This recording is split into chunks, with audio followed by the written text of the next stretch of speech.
Me llamo Valerie Edwards y tengo 32 años. Jamás imaginé que estaría en mi cocina con unos papeles legales en la mano, entregados nada menos que por mis propios padres. Después de años trabajando jornadas de 60 horas para poder comprar mi departamento en el centro de Chicago, ahora ellos esperaban que lo vendiera, para pagarle el divorcio a mi hermana Britney. Yo siempre fui la responsable, la que nunca daba problemas, mientras que Britney era la consentida, aunque siempre vivía en el desorden.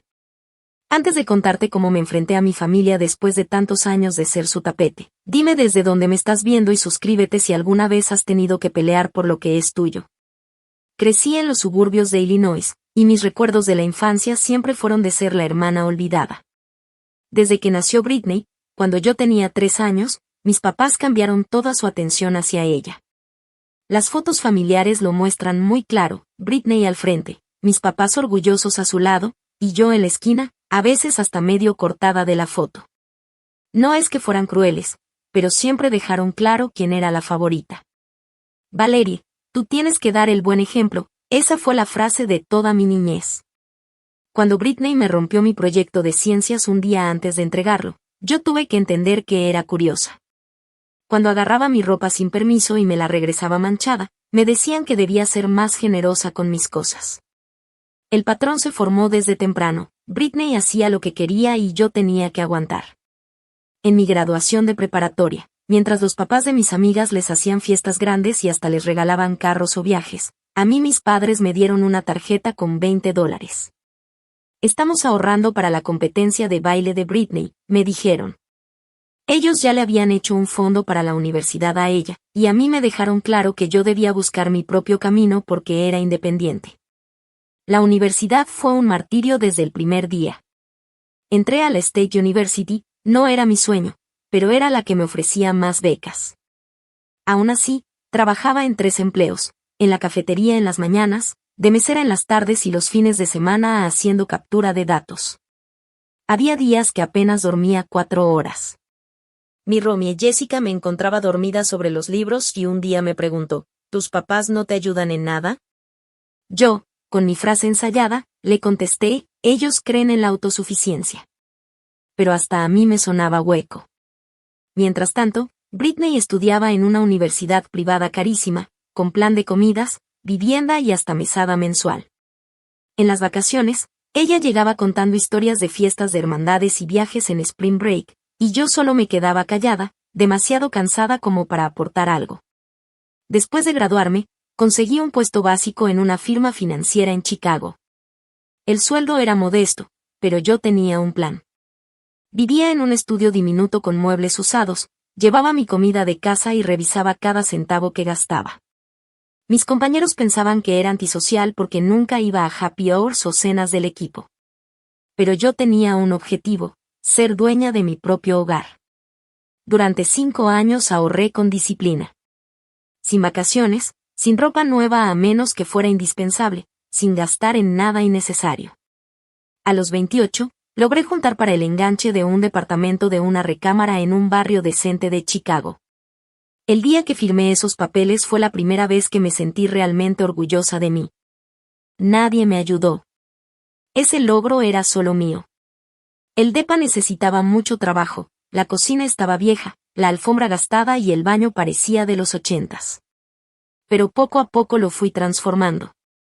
Aprendí a poner azulejo viendo videos en YouTube, pinté todas las paredes yo sola, y compré cosas de calidad en liquidaciones. Cada mejora era resultado de horas extra trabajadas y de sacrificios personales. Ese lugar no era solo una propiedad, era la prueba física de mi esfuerzo y mi determinación. Durante todos esos años, la vida de Britney tomó un rumbo muy diferente al mío.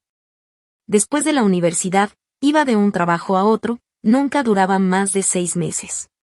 Siempre tenía una excusa, el ambiente es tóxico, mi jefe me tira la onda, no valoran mi talento, y claro, mis papás siempre le creían.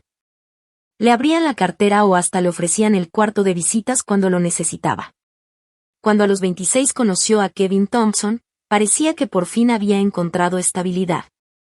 Kevin tenía 34, era banquero de inversión, con buena carrera y venía de familia con dinero. Su romance fue rapidísimo, A los 4 meses ya estaban comprometidos y después hicieron una boda de lujo que mis papás pagaron sacando hasta de su retiro. Yo cooperé con lo que pude y fui su dama de honor, de verdad esperando que esta fuera la etapa que la enderezara.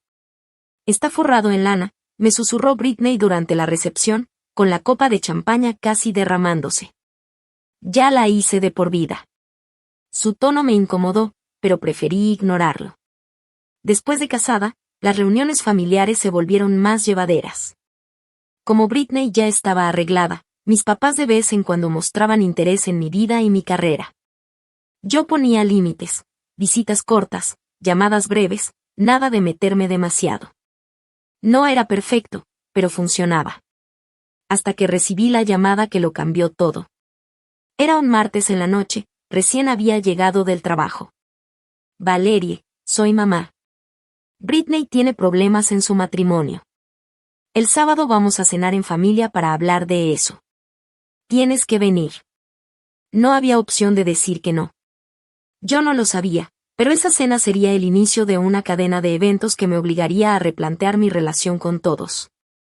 El sábado llegué a casa de mis papás con un nudo en el estómago. Las cenas familiares casi nunca eran agradables, pero esta se sentía todavía más pesada. Llevé una botella de vino como ofrenda de paz, aunque intuía que se iba a necesitar algo más fuerte. El ambiente estaba tenso. Mi papá, Robert, sentado en la cabecera con cara seria. Mi mamá, Marta, correteando nerviosa por la cocina. Britney no aparecía por ningún lado. ¿Y la estrella de la noche?, pregunté, intentando sonar ligera. Está en el cuarto de visitas, le está pasando mal, respondió mi mamá en voz baja, como si Britney pudiera escuchar desde arriba. No menciones a Kevin a menos que ella lo saque. La cena transcurrió en silencio hasta que sirvieron el plato fuerte. Justo cuando mi mamá puso el asado en la mesa, Britney entró. Casi se me cae el tenedor. Mi hermana, que siempre estaba impecable, se veía hecha un desastre, ropa deportiva en lugar de sus marcas de diseñador, el cabello grasoso, los ojos rojos de tanto llorar. Qué bueno que por fin te dignaste a venir, Val, dijo con un tono amargo que no esperaba. Antes de que pudiera contestar, mi papá carraspeó. Mejor vamos al grano. Britney y Kevin se van a divorciar. Mostré la simpatía de rigor mientras en mi cabeza hacía cuentas. Apenas llevaban casados menos de 3 años. Lamento oír eso, ¿qué pasó? Mi pregunta provocó una reacción inmediata. Mi mamá dio un grito ahogado como si hubiera dicho una grosería. El rostro de mi papá se endureció. Y Britney se soltó en un llanto dramático. Kevin está siendo completamente injusto, dijo mi mamá corriendo a consolarla. Quiere dejarla sin nada. Poco a poco, entre acusaciones, lágrimas y verdades a medias que fui sacando con presión, la historia real salió a la luz. Britney llevaba 6 meses engañando a Kevin con uno de sus amigos. Y no era un error aislado, la relación se dio incluso dentro de la casa que él le había comprado. Cuando Kevin se enteró, metió de inmediato la demanda de divorcio. Pero el prenup, sollozaba Britney. Dice que no me toca nada porque lo engañé. Seguramente te toca algo, respondí. La ley normalmente divide lo que se gana durante el matrimonio.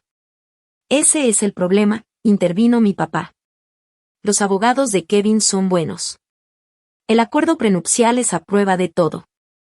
Tal vez Britney reciba algo en el divorcio, pero nada parecido a lo que, según mis papás, se merece después de aguantarlo 3 años. Yo me mordí la lengua para no decirles que, al menos por lo que yo había visto, Kevin siempre había sido generoso y paciente con ella. En vez de discutir, hice la pregunta obvia. ¿Y ahora qué sigue? Mis papás se miraron entre ellos con esa cara que ya conocía desde niña, la misma que ponían cuando me explicaron por qué mi fondo para la universidad se había ido en la fiesta de 16 años de Britney. Britney tiene que pelear esto, dijo mi mamá. Necesita un buen abogado, el mejor, alguien que encuentre huecos en ese maldito prenup. Y esos abogados cuestan dinero, añadió mi papá. Dinero que ahorita no tenemos. La conversación se detuvo mientras mi mamá servía el postre. Nadie lo tocó. Hemos estado pensando, continuó mi mamá con voz melosa, sobre tu departamento.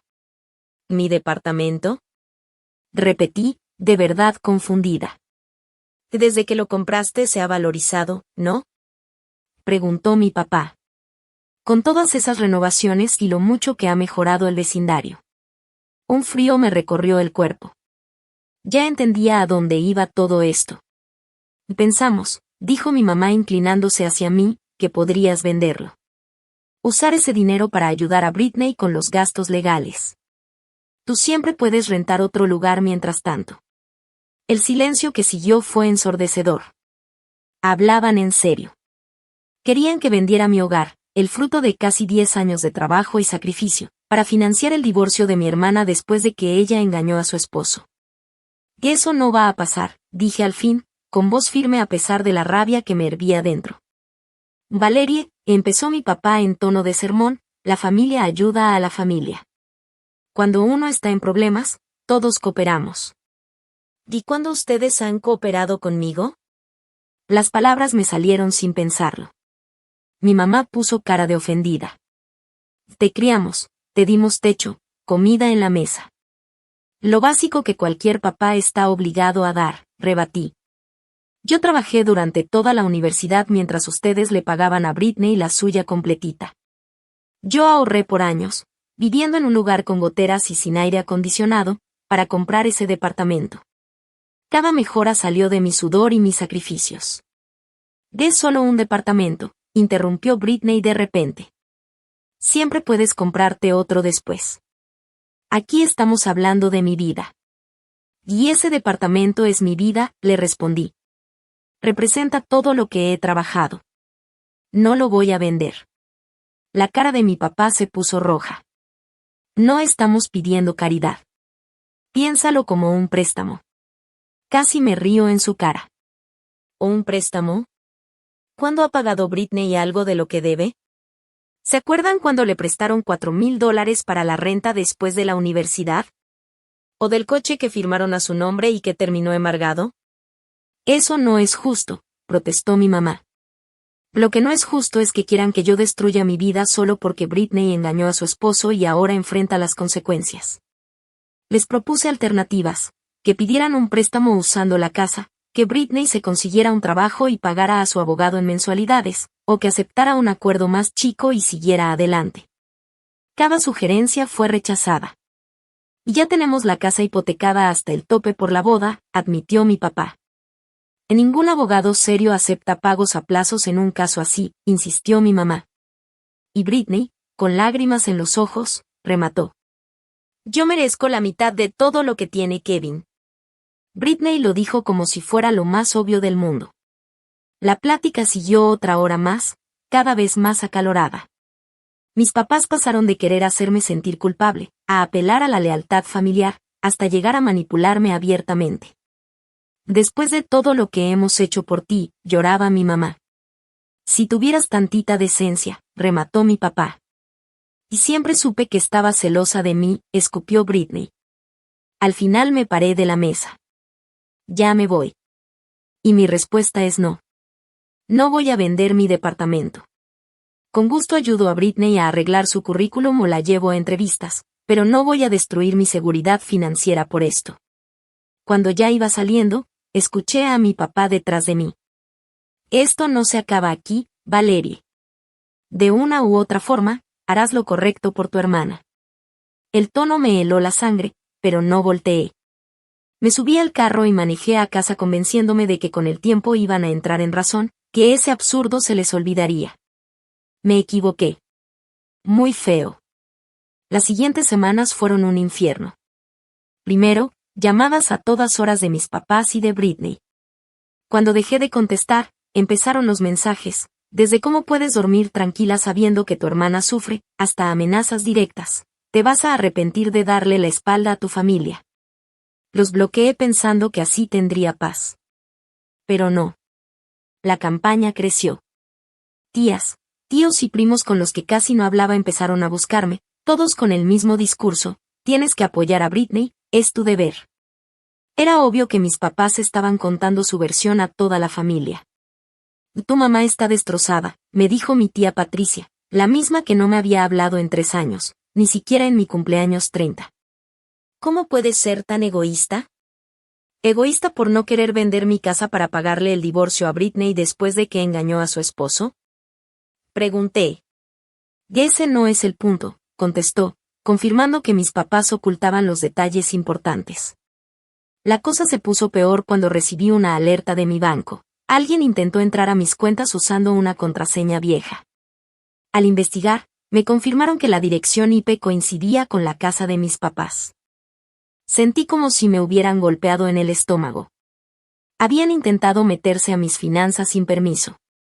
¿Qué hubieran hecho si lograban entrar?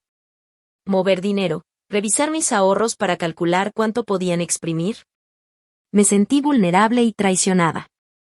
Y antes de poder procesar todo eso, Britney llevó las cosas a otro nivel. Estaba en una junta con un cliente cuando mi asistente entró deprisa. Hay una mujer en recepción armando un escándalo, es tu hermana, dice que necesita verte ya. Fui corriendo al lobby y ahí estaba Britney, gritando a la recepcionista. Traía una ropa nada adecuada para una oficina financiera y su voz se escuchaba por todo el piso. Clientes y compañeros se quedaron mirando. ¿Qué estás haciendo aquí? Le susurré entre dientes, muerta de vergüenza, mientras la jalaba hacia la salida. Como ignoras a todos, vine a ver con mis propios ojos cómo va tu preciosa carrera mientras mi vida se hace pedazos, me soltó, llena de rabia. Tienes que irte ya, le dije. No, hasta que aceptes ayudarme. Los abogados de Kevin quieren un arreglo rápido. Yo no tengo nada, Valerie, nada. Tú tienes todo un departamento que podrías vender. Baja la voz, por favor, le rogué, sintiendo la mirada de todos encima de nosotras. Este es mi trabajo. No me importa. Tú no te preocupas por mí, ¿por qué debería importarme tu empleo? En ese momento llegó seguridad, llamada por la recepcionista. Le escoltaron hasta afuera mientras Britney gritaba insultos y acusaciones que todos pudieron escuchar. Volví a mi junta con las manos temblando y vi a mis clientes incómodos, intercambiando miradas raras. Una emergencia familiar, balbuceé. ¿Seguimos? La reunión continuó, pero el daño ya estaba hecho. Mi reputación profesional, construida en base a seriedad y calma, había quedado en entredicho. Esa misma tarde mi jefe, Gregory, me llamó a su oficina. ¿Todo bien, Valerie? Lo de hace rato fue bastante fuerte. Pensé en restarle importancia, pero terminé confesándole todo. Gregory escuchó con atención, cada vez más serio. Esto es acoso, dijo al final. ¿Has pensado en hablar con un abogado? Me sorprendió la idea. Para mí era un problema familiar feo, no algo legal. Pero verlo desde su perspectiva me hizo darme cuenta de lo grave que era. No dormía bien, mi trabajo se veía afectado y vivía en constante tensión, brincando cada vez que sonaba mi teléfono. Esa noche llamé a mi amiga Zoe, la única en quien realmente confiaba. Nos vimos en un bar tranquilo, lejos de mi casa y mi oficina. Te ves fatal, me dijo directo al sentarme. Y gracias, respondí con sarcasmo, tomando la copa de vino que me ofreció. O lo digo en serio, Val. Has bajado de peso, tienes ojeras, esto te está afectando mucho. Le resumí todo lo que había pasado, incluyendo lo más reciente. Zoe escuchó sin interrumpir, cada vez con el rostro más sombrío. Esto ya no es presión familiar normal, dijo. Te están hostigando. Lo de la cuenta del banco es gravísimo. Y que tu hermana aparezca en tu trabajo, eso ya es sabotaje. Pienso que si me mantengo firme, al final se van a cansar y lo dejarán en paz. Zoe negó con la cabeza. La gente que no respeta tus límites no empieza a respetarlos de la nada.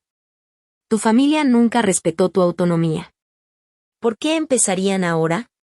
Sus palabras me pegaron fuerte. Toda mi vida me habían enseñado a ceder a lo que mi familia quisiera, sobre todo cuando se trataba de Britney. Decir no ahora era un cambio enorme, y ellos no estaban dispuestos a aceptarlo. Y creo que tienes que considerar opciones legales, sugirió Zoe, coincidiendo con Gregory. Al menos una carta de cese y desista para frenar el acoso. Asentí, entendiendo que esto ya no era algo que pudiera aguantar sola. Necesitaba protección, profesional y quizá legal. La semana siguiente intenté un último esfuerzo de mediación.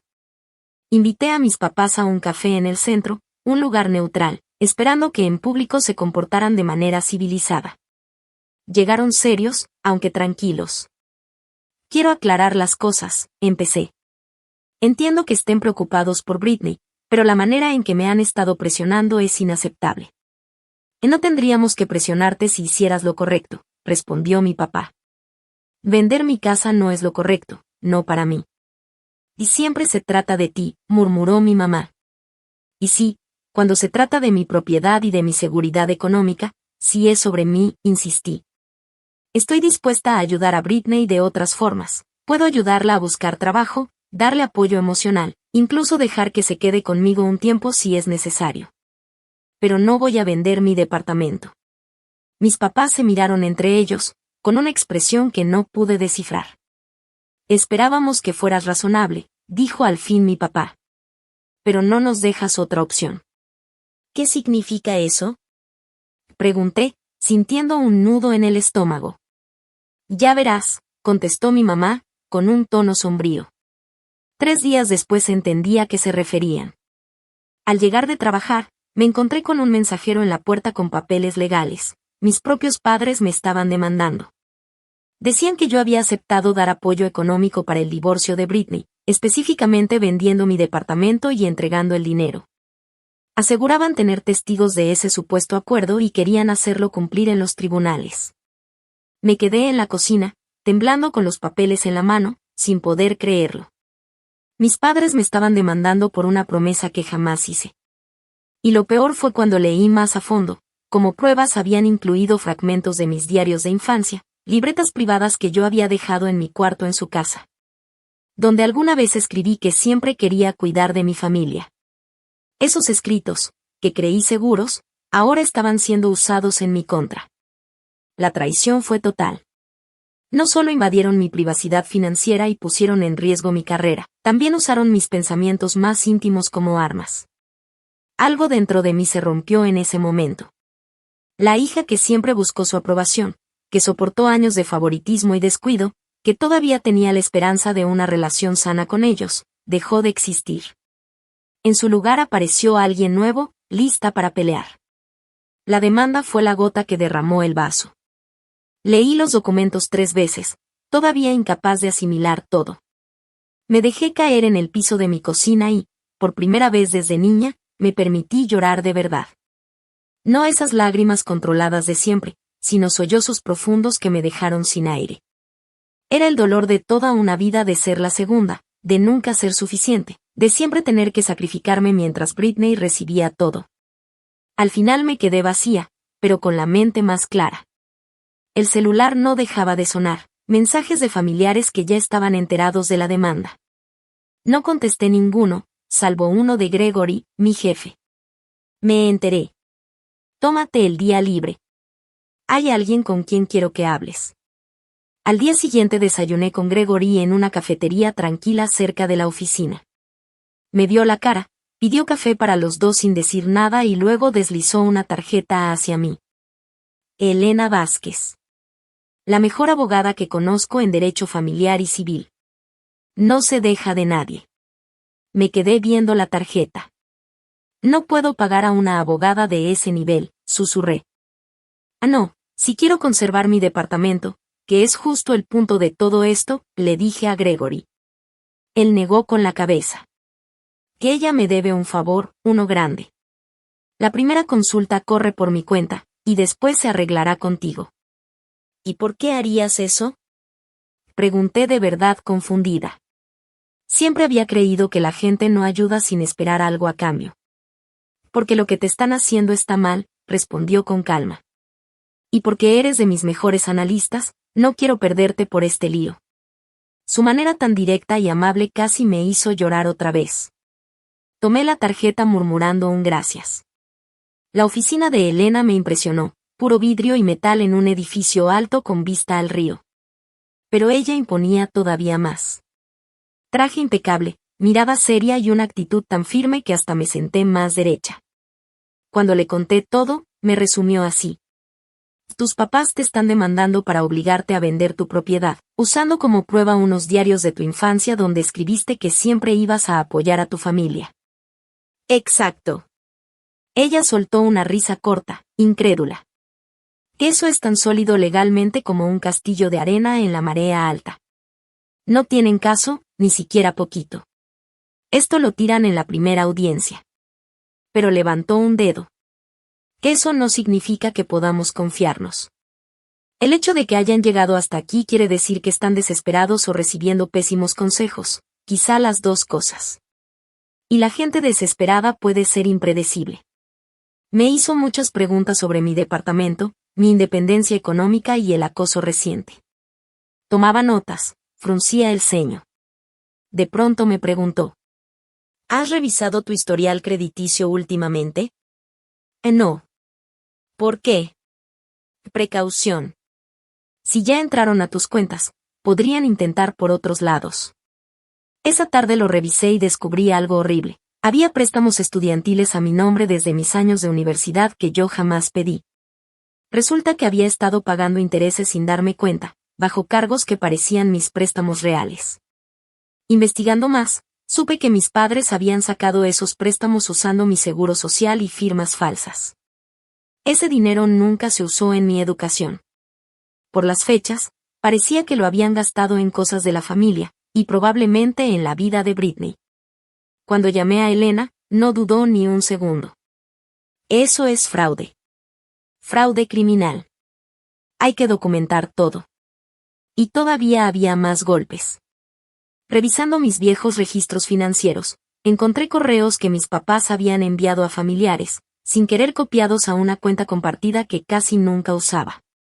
En ellos decían que yo era egoísta, que había prometido vender el departamento y que ahora me echaba para atrás por envidia. Llevaban semanas poniéndome en contra de toda la familia antes siquiera de meter la demanda. Esa noche, la seguridad de mi edificio me llamó. Mis papás habían intentado entrar diciendo que tenían que checarme porque yo tenía una crisis mental. El guardia siguió el protocolo y no los dejó pasar sin mi permiso.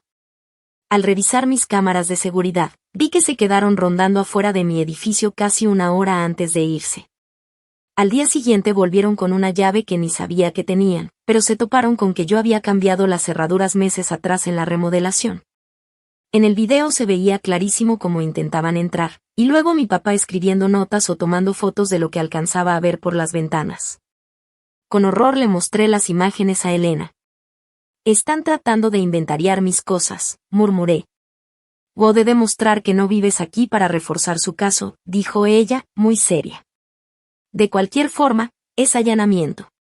La presión ya era insoportable. Me tomé una semana libre del trabajo porque me daba demasiada ansiedad salir de mi departamento, con miedo de lo que mi familia pudiera hacer después. Zoe me trajo víveres y se quedó conmigo un par de noches, preocupada por cómo me estaba afectando todo. Tienes que hablar con ellos una vez más, me aconsejó. No para reconciliarte, sino para entender qué creen que están haciendo.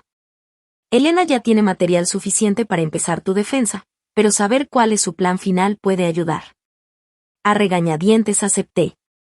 Con Zoe a mi lado en el departamento para darme apoyo, llamé a mis papás con el altavoz, grabando la conversación como Elena me había recomendado. Les avisé de inmediato. Estoy llamando por la demanda. Esta conversación está siendo grabada con fines legales. Hubo un silencio, y luego escuché la voz de mi papá, sorprendentemente calmada. Está bien. No tenemos nada que ocultar. ¿Por qué están haciendo esto? Les pregunté. Saben perfectamente que no pueden obligarme legalmente a vender mi propiedad. Sabemos lo que hacemos, respondió mi mamá. El juez lo va a entender cuando expliquemos la situación. ¿Qué situación? ¿Que Britney engañó a su esposo y quieren que yo vuelva a sacarla del problema? No seas grosera, me cortó mi mamá molesta. La familia cuida de la familia. Tú siempre has sido la responsable. Britney necesita ayuda ahora, y tú tienes los medios para dársela. Entonces, por ser responsable y trabajar duro, ¿merezco perder mi casa, mientras Britney no enfrenta consecuencias? Britney es diferente, intervino mi papá, como si fuera algo obvio. Ella no está hecha para las dificultades como tú. Necesita más apoyo. Yo no estaba hecha para las dificultades. Le corregí con la voz temblando de rabia. Ustedes me obligaron a eso, con su favoritismo y por nunca responsabilizar a Britney. Eso no es cierto, protestó mi mamá. Los queremos a los dos por igual. No, no es cierto. Nunca lo ha sido. Y ahora quieren quitarme lo único que logré construir por mí misma, a pesar de su abandono. Hubo un largo silencio. Hasta que mi papá habló, con una voz fría y desconocida. Siempre supimos que llegaría este momento, Valerie. Desde que eras niña, demasiado seria, demasiado independiente. Sabíamos que tarde o temprano tendrías que ser la red de seguridad para Britney. Ese es tu papel en esta familia. Es hora de que lo aceptes. Sus palabras me golpearon como si fueran golpes reales. Toda mi vida había sentido esa expectativa no dicha, pero escucharlo tan claro fue otra traición. No voy a aceptar ese papel, dije finalmente. Ya no. Entonces no nos dejas opción más que seguir con la demanda, respondió mi mamá. Te criamos, sacrificamos por ti, nos lo debes. Cuando colgué, me quedé en silencio, aturdida. Zoe me rodeó con su brazo. ¿Te escuchaste eso, verdad? Le pregunté. Literalmente me ven como el plan B de Britney. Sí lo escuché, confirmó ella con seriedad. Y también quedó grabado en tu celular. Esa noche, cuando Zoe se fue, me senté en mi balcón viendo las luces de Chicago, tratando de procesar todo. Me di cuenta de que toda mi vida había buscado amor y aprobación que nunca iban a darme. Mis papás no me habían criado como una hija para querer, sino como una póliza de seguro para su hija favorita. La revelación me destrozó, pero al mismo tiempo me liberó. Ya no necesitaba seguir buscando su aprobación ni su respeto. Ya no tenía que seguir fingiendo que venía de una familia amorosa. La verdad estaba clara, y aunque dolía, también me daba libertad para hacer algo que nunca me había atrevido, pelear con todo lo que tenía. A la mañana siguiente llamé a Elena. No quiero solo defenderme de la demanda, le dije. Quiero contrademandar por acoso, daño emocional, robo de identidad, los préstamos falsos, todo. Quiero asegurarme de que nunca más intenten usarme. Elena habló tranquila, pero pude notar que aprobaba mi decisión. Ahora sí estamos hablando. Déjame armar un plan. Cuando colgué, sentí una paz extraña. Lo peor ya había pasado. Mi familia me había mostrado sus verdaderos sentimientos de la forma más cruel. Pero al hacerlo, también me liberaron de toda una vida de buscar en vano su aprobación. Ahora podía enfocarme en protegerme y en construir una vida basada en mis valores, no en sus expectativas. Había llegado al punto de quiebre, y contra todo pronóstico, me sentía más fuerte por haber llegado ahí. Con la guía de Elena, empecé a armar poco a poco mi defensa y la contrademanda. Nos reunimos un sábado en su oficina. Muy pronto la mesa de cristal de la sala de juntas estaba cubierta de documentos, escrituras, estados de cuenta, reportes de crédito y transcripciones de mis conversaciones con mi familia. La primera prioridad es tumbar su absurda demanda, explicó Elena. Esa es la parte fácil. La contrademanda será más compleja, pero también más satisfactoria. Empezamos con el tema de la propiedad. Reuní toda la documentación de la compra de mi departamento, la hipoteca donde yo aparecía como única solicitante. Los estados de cuenta que mostraban que el enganche salió solo de mis ahorros y que todas las mensualidades se habían pagado desde mis cuentas. Incluso encontré recibos de los contratistas de remodelación, todo pagado por mí, sin ninguna aportación de mis padres. Y esto establece tu independencia financiera total respecto al departamento, notó Elena. Ellos no pueden reclamar ningún derecho sobre él. Después, revisamos lo del supuesto acuerdo verbal. Yo tenía correos y mensajes de texto de reuniones familiares que demostraban que siempre me negué a vender el departamento y que jamás existió alguna promesa previa. En temas de propiedad, dijo Elena, incluso si hubiera existido tal acuerdo, cosa que no fue así, tendría que estar por escrito para ser válido legalmente. Lo de los préstamos estudiantiles fraudulentos necesitaba una investigación más profunda. Elena me puso en contacto con Marcos, un especialista en fraudes de identidad. Él rastreó el origen de los préstamos, identificó las solicitudes con firmas falsificadas y documentó cómo el dinero se desvió de su supuesto propósito educativo. Y estos préstamos suman más de $30,000, me explicó Marcus mostrándome los papeles. Con los intereses que has pagado, en realidad te han costado cerca de $40,000. El número me dejó helada. $40,000 robados por mis propios padres. Dinero que me hubiera ayudado en la universidad o me habría permitido comprar mi departamento mucho antes. Mientras el equipo legal se encargaba de la parte financiera, Zoe me ayudó a documentar todo el acoso. Hicimos una línea de tiempo con todo, llamadas, mensajes de texto, correos, mensajes en redes sociales, el incidente en mi trabajo y hasta los intentos de entrar a mi departamento. Las cámaras de seguridad de mi edificio y de la oficina mostraban claramente cómo su comportamiento se volvía cada vez más invasivo. Esto demuestra un patrón claro de escalada, dijo Elena. Pasaron de manipulación emocional, a tratar de meterse en tus finanzas y ahora al acoso físico. Ningún juez va a ver esto con buenos ojos. Mientras armábamos el caso, yo también me protegía. Puse más cámaras en mi departamento. Avisé al personal de seguridad en mi trabajo para que no dejaran entrar a ningún familiar y abrí nuevas cuentas con medidas de seguridad reforzadas, ya que mis papás podían tener acceso a las anteriores. Zoe me ayudaba revisando mi departamento cuando yo estaba en la oficina, asegurándose de que nadie intentara entrar. Justo cuando estábamos cerrando la estrategia, recibí un mensaje inesperado. Era de Kevin, el que pronto sería ex esposo de Britney. Quería verme. Después de consultarlo con Elena, acepté, pero en un restaurante público con cámaras de seguridad. Kevin llegó agotado, nada que ver con el empresario seguro de sí mismo que recordaba de la boda. Pedimos café y permanecimos en un silencio incómodo hasta que él habló. Quiero disculparme por lo que tu familia te está haciendo. Nada de esto es tu culpa. Gracias, le respondí, sorprendida de su sinceridad. ¿Cómo supiste lo de la demanda? El abogado de Britney lo mencionó en las negociaciones. Sugirió que la venta de tu departamento podría usarse en el acuerdo del divorcio. Mi abogado se quedó de una pieza. Después dudó un momento y me pasó una carpeta. Pensé que deberías tener esto, me dijo. La abrí con cuidado. Había estados de cuenta con retiros enormes y sin explicación, mensajes de texto entre Britney y su amante planeando cómo ocultar su relación, y lo peor.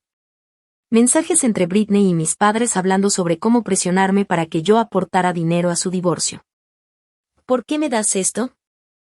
Pregunté, confundida. Kevin suspiró. Porque lo que están haciendo está mal.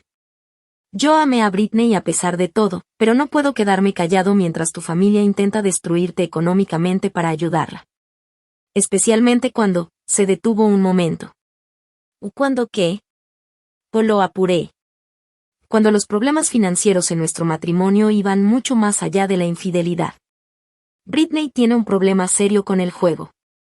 Empezó con póker en línea durante la pandemia y después escaló a viajes al casino mientras yo trabajaba. El año pasado perdió más de $100,000. Me quedé helada. Mis padres siempre habían presentado el divorcio de Britney como un simple asunto legal, que necesitaba mejores abogados para pelear el prenup. Nunca mencionaron las deudas de juego. ¿Mi familia sabe de esto? Le pregunté. Sí, respondió. Ellos la ayudaron a cubrir algunas pérdidas antes de que yo descubriera todo. Por eso están tan desesperados por dinero. Ya no tienen de dónde sacar más. Esa información lo cambiaba todo.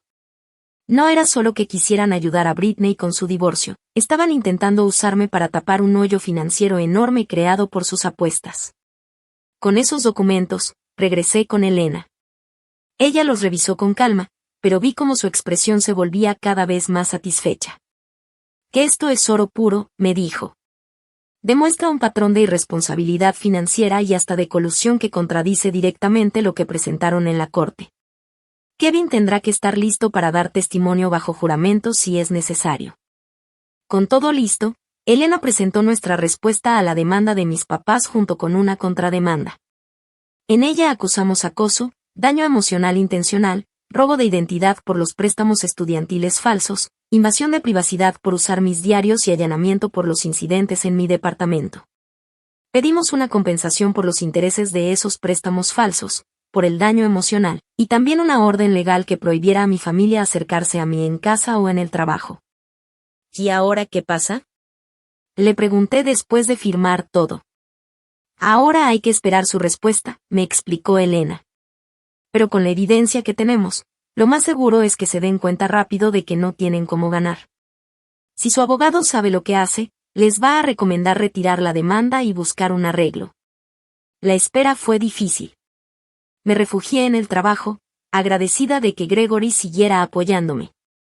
Me asignó proyectos con menos contacto con clientes, para que pudiera recuperar la confianza. Después del escándalo en la oficina de Britney, Zoe se convirtió en mi ancla emocional. Me hablaba diario y me recordaba, no solo te estás defendiendo. Estás dejando claro que no pueden manipularte ni usarte. Esto es por tu futuro, no solo por tu departamento. 2 semanas después, llegó la respuesta de los abogados de mis papás. Tal como Elena predijo, retiraron su demanda en mi contra. Pero al mismo tiempo peleaban contra nuestra contrademanda, diciendo que todo lo habían hecho por preocupación de padres y negando saber de los préstamos falsos, aunque teníamos pruebas claras. En realidad, esto es buena noticia, me tranquilizó Elena. Su posición es débil y lo saben. Solo están aparentando, pero terminarán buscando un acuerdo. Efectivamente, 3 días después, su abogado contactó a Elena con una oferta. Retirarían todo lo relacionado con mi departamento. Ofrecerían una disculpa formal por el malentendido y pagarían una cantidad mínima por los préstamos falsos, siempre y cuando yo soltara la contrademanda. Cuando Elena me lo contó, me indignó. Esto es insultante. Cometieron fraude y me acosaron, y piensan que con una disculpa fingida y un pago simbólico basta. Estoy de acuerdo, me dijo Elena. Vamos a responder con condiciones serias. Nuestra contraoferta fue clara: pago total de los préstamos falsos con intereses, pago de la terapia por el daño emocional, un acuerdo legal que prohibiera todo contacto a menos que yo lo pidiera. Y una admisión formal de sus errores. Mis papás rechazaron los términos, confiados en que por ser familia yo acabaría cediendo. No entendían que con sus acciones habían roto por completo ese lazo. Como las negociaciones se atoraron, seguimos hacia el juicio con la seguridad que nos daba tener tantas pruebas de nuestro lado. Al acercarse la fecha, me sentía sorprendentemente tranquila. Mi departamento, que había sido el centro de todo este pleito, se convirtió en mi refugio. Cada noche recorría los cuartos, tocaba las paredes que yo misma pinté, veía las cosas que había comprado con mi esfuerzo, y me repetía a mí misma lo que estaba defendiendo, no solo un inmueble, sino mi derecho a vivir mi vida sin que me explotaran las personas que debieron protegerme. Las líneas de batalla estaban trazadas. La estrategia lista. Era momento de enfrentar a mi familia en la corte y defenderme sin compromisos ni disculpas. Y la mañana de la audiencia llegó con una calma extraña, como si todo fuera inevitable. Ese día me vestí con cuidado, usando un traje azul marino muy formal, porque quería verme seria y segura frente a la jueza. Afuera del juzgado me encontré con Elena. Ella irradiaba tanta confianza que me ayudó a calmar los nervios. Recuerda, me dijo mientras subíamos las escaleras, tú tienes la verdad y las pruebas de tu lado. Ellos no tienen nada. El salón del juicio era más pequeño de lo que yo esperaba por lo que había visto en la tele. Eso lo hacía sentirse más íntimo, y al mismo tiempo, más intimidante. Mis papás y Britney estaban sentados del otro lado, junto con su abogado, un hombre cansado con un portafolio viejo que parecía estar revisando papeles a la mera última hora. Nadie de ellos me quiso mirar a los ojos. Entró la jueza Harriet Wilson, una señora de unos 60 años con una mirada aguda que parecía no dejar pasar nada. Después de las presentaciones, revisó los documentos y habló con un tono de fastidio. Antes de seguir, quiero dejar en claro de qué se trata esto. La demanda original, que decía que había un acuerdo verbal para vender la propiedad, ya fue retirada. Lo que queda es la contrademanda por acoso, daño emocional, robo de identidad, invasión de privacidad y allanamiento. ¿Correcto? Los 2 abogados confirmaron. Muy bien, continuó la jueza, vamos a tratar cada acusación una por una. Lo que siguió fue pesado y surrealista. Elena presentó nuestras pruebas paso por paso, los documentos de los préstamos fraudulentos, la grabación de la llamada donde mis papás admitían que me veían como el seguro de vida de Britney, los videos de seguridad donde intentaban meterse a mi departamento, los incidentes en mi trabajo y el patrón de acoso que iba creciendo con el tiempo. Yo trataba de mantener la cara seria y neutral, aunque me costaba ver cómo mis papás se movían incómodos cada vez que salía una nueva prueba. Britney, por su parte, pasaba de verse retadora a ponerse llorosa, sobre todo cuando se mostró la evidencia de Kevin sobre sus deudas de apuestas. Cuando le tocó al abogado de ellos responder, se notaba lo débil de su caso. Quiso decir que todo lo habían hecho por preocupación familiar, que los préstamos se hicieron con mi consentimiento verbal, lo cual se desmentía con papeles que mostraban que yo ni siquiera estaba presente cuando los abrieron. Y que sus intentos de entrar a mi departamento eran porque estaban preocupados por mi salud mental. Eso también se cayó con sus propios mensajes, donde hablaban de revisar mis cosas. La jueza Wilson lo interrumpía seguido, con preguntas directas que dejaban al descubierto las contradicciones de su defensa.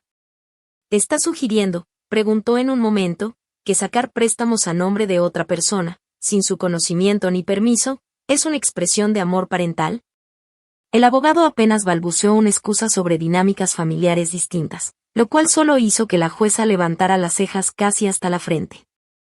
El punto de quiebre llegó cuando mi papá tuvo que testificar. Con las preguntas de Elena, su fachada empezó a derrumbarse. Cuando lo presionaron sobre la llamada grabada donde admitía que siempre pensaron que yo sería el salvavidas de Britney, trató de justificarse en lugar de negarlo. Las familias tienen diferentes roles, dijo. Valerie siempre fue más capaz, más independiente. Britney necesita más apoyo. No hay nada de malo en esperar que los miembros de la familia se ayuden según sus habilidades. ¿Y usted alguna vez ayudó a Valerie de acuerdo a sus habilidades? Le preguntó Elena. La criamos, le dimos techo. ¿Le pagaron la universidad como lo hicieron con Britney? No, pero... ¿Contribuyeron en la compra o remodelación de su departamento? No, pero eso no es relevante, dijo mi papá. Claro que sí lo es, le contestó Elena. Usted está pidiendo al juez que crea que en la familia todos deben ayudarse, pero nunca ha ayudado a su hija mayor, mientras exige que ella se sacrifique por su hermana menor. La cara de mi papá se puso roja. Britney necesitaba más ayuda. ¿Por qué se niega a enfrentar las consecuencias de sus actos? Sugirió Elena. Como las deudas de juego que provocaron todo este divorcio.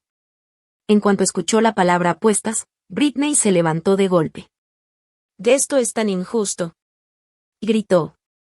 Siempre se ponen del lado de Fal. Ella se cree perfecta con su trabajo elegante y su departamento. Siempre me ha tenido envidia.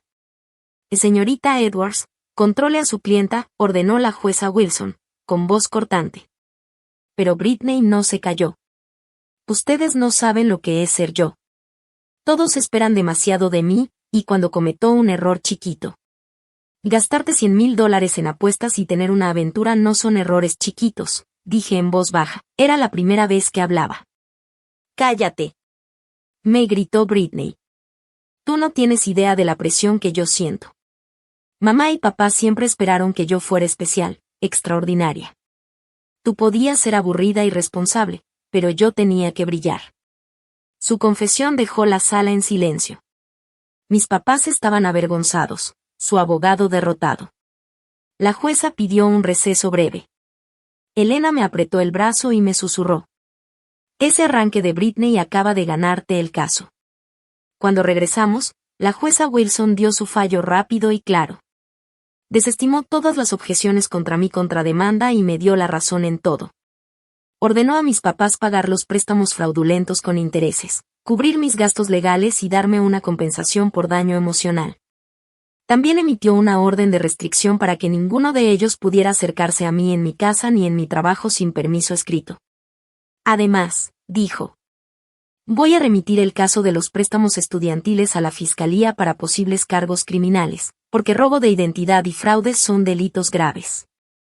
Los miró directo a los ojos y les advirtió que lo mejor era devolver todo el dinero de inmediato. El impacto fue inmediato. Mi mamá empezó a llorar bajito. Mi papá se quedó helado, sin palabras. Britney miraba al piso, apagada. Al salir de la corte, intentaron acercarse a mí, pero Elena se puso enfrente, recordándoles la orden de restricción. Y esto no es lo que hace una familia, dijo mi papá con el rostro duro. No, respondí. Una familia no le roba a sus hijos ni intenta quitarle su casa. Una familia no acosa, no persigue ni demanda. Lo que hice hoy fue protegerme de personas que ya demostraron que no velan por mí. Te vas a arrepentir, dijo mi mamá entre lágrimas. Algún día vas a necesitarnos. Los he necesitado toda mi vida, contesté, y ustedes siempre eligieron a Britney. Ahora me toca elegirme a mí. Con eso, Elena me tomó del brazo y nos fuimos sin voltear atrás. Las noticias de la corte corrieron rápido entre la familia. Hubo reacciones mezcladas. Algunos parientes que solo habían escuchado la versión de mis padres se sorprendieron con todo lo del fraude y el acoso. Otros, que si habían visto el favoritismo hacia Britney desde que éramos niños, me buscaron en privado para mostrarme su apoyo. Mi tía Ellen, la hermana de mi mamá, que siempre fue un poquito más perceptiva que los demás, me mandó un correo corto. Siempre vi cómo te trataban. Debí haber dicho algo, lo siento. Las consecuencias económicas para mis padres fueron fuertes. Además de pagar los préstamos y los daños, tuvieron que cubrir los gastos legales y encima cargar con la posibilidad de enfrentar cargos criminales. A las pocas semanas pusieron su casa en venta y se cambiaron a un depa más chico para poder cumplir con lo que ordenó la corte. Britney, de repente sin su red de apoyo, tuvo que buscar trabajo por primera vez en años. Según conocidos, consiguió empleo en una tienda y se mudó a un depa sencillo, después de aceptar un acuerdo de divorcio mucho más pequeño del que pedía al principio. En cuanto a mí, la victoria al inicio se sintió vacía. Gané, sí, pero al costo de cortar los últimos lazos con mi familia de sangre. Sin embargo, con el paso de las semanas me di cuenta de la libertad que venía con esa pérdida. Ya no tenía que caminar con cuidado, ni esconder mis logros para que Britney no se sintiera mal. Ni vivir con la expectativa de sacrificarme por los demás sin recibir nada a cambio. Por primera vez en mi vida podía enfocarme en construir relaciones sanas, con gente que me valorara por lo que soy, no por lo que podía darles. 3 meses después del juicio recibí una carta inesperada de mi papá. Elena la revisó primero para asegurarse de que no rompiera la orden de restricción, y luego me la entregó advirtiéndome que pensara bien si quería leerla. La carta era corta y predecible, una mezcla de justificaciones, culpas disfrazadas y un intento de apelar a los lazos familiares. A pesar de todo, seguimos siendo tus padres. Algún día vas a recapacitar y dejarnos volver a tu vida. Yo no respondí. Hay puentes que, una vez quemados, no deben reconstruirse. 6 meses después, mi vida había cambiado en formas pequeñas y profundas. El depa que fue el centro de tantos pleitos ahora sí se sentía como un santuario. Pinté algunos cuartos, cambié muebles que me recordaban visitas familiares, y lo convertí en un espacio que reflejara mi personalidad, sin tomar en cuenta lo que pensaran mis papás o Britney. Con la ayuda de la doctora Lena Phillips, una terapeuta especializada en traumas familiares, empecé el proceso difícil de desarmar toda una vida de abandono emocional y de amor condicionado. Las sesiones semanales me dejaban agotada, pero cada vez entendía más patrones que nunca había reconocido. Te parentificaron desde muy pequeña, me explicó la doctora en una de las sesiones. Esperaban que fueras la responsable y madura, pero al mismo tiempo nunca te dieron el reconocimiento ni el apoyo que correspondía. Yo pensaba que eso era normal, por ser la hermana mayor, le confesé. Una cosa es la responsabilidad adecuada para tu edad, y otra lo que te cargaron. A ti te exigieron ser adulta cuando todavía eras una niña, mientras a Britney le permitieron seguir siendo infantil hasta bien entrada la adultez.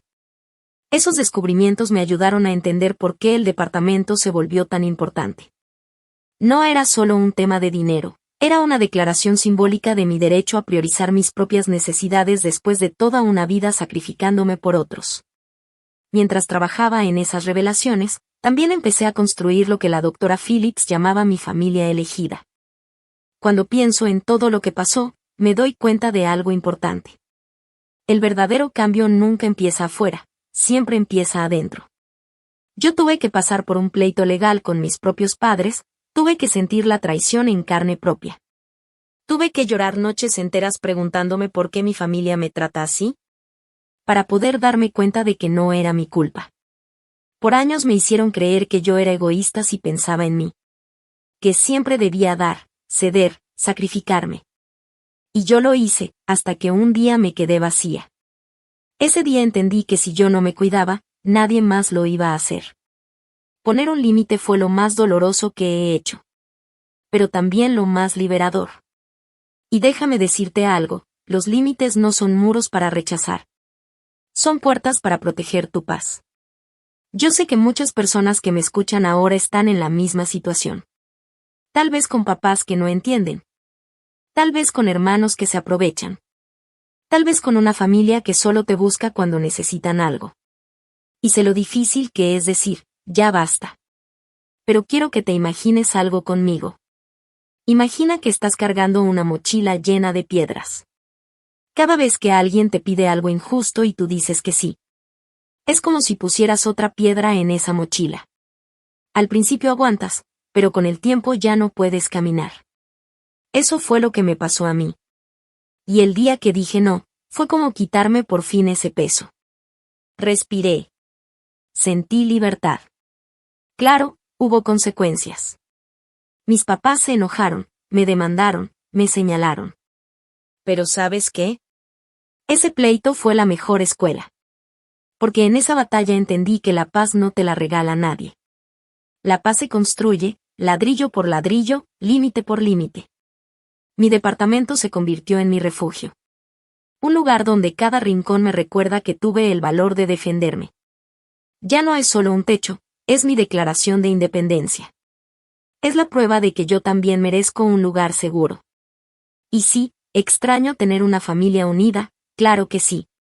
Pero prefiero tener distancia y paz, que estar cerca y vivir en tormenta. Hoy, un año después, puedo decir que soy otra persona. Camino más segura, duermo más tranquila, río más libre. Porque aprendí algo que quiero dejarte a ti. El amor verdadero, sea de familia, de pareja o de amigos, nunca te obliga a perderte a ti mismo. El amor verdadero te cuida, te respeta, te sostiene. Y si alguien te pide que sacrifiques tu dignidad, tu tranquilidad o tu seguridad, eso no es amor. Eso es abuso disfrazado de cariño. Así que, si me estás escuchando y sientes que esta historia te refleja, te invito a que pienses, ¿qué límites necesitas poner? ¿A quién le has dado demasiado? ¿Dónde te estás apagando para que otros brillen? Porque, créeme, tú también mereces un espacio donde seas tú. Sin culpa, sin miedo, sin explicaciones. Y ese espacio empieza con una sola palabra, no. Yo sé que cuesta. Yo sé que duele. Yo sé que al principio se siente como perderlo todo. Pero después te das cuenta de que en realidad estás ganando. Ganando respeto, ganando paz, ganando vida. Al final, defender mi casa fue defenderme a mí. Y en ese proceso descubrí que la familia no siempre son los que llevan tu sangre, sino los que respetan tu esencia. Mi verdadero hogar no fueron las paredes. Mi verdadero hogar fui yo. Pausa lenta. Y ahora te pregunto.